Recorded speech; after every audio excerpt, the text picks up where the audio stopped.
Mi nombre es Rocío y junto con mis compañeros Lolo, Chema y Salva vamos a hacer un pequeño viaje, empezando por cuál puede haber sido el origen de los ramos. Hola amigos, somos la Asociación Cultural Raigaño.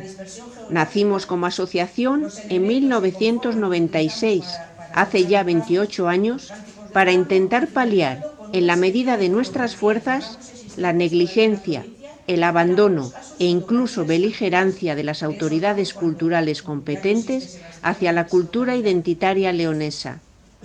Como primeras actividades, nos centramos por aquel entonces en recuperar la fiesta de las comarcas leonesas, la cual reunía toda la esencia de la cultura tradicional de nuestra tierra, para, finalmente, dedicarnos con gran tesón a la recuperación, estudio, catalogación y divulgación de todo lo que envuelve al sorprendente mundo de los ramos tradicionales leoneses.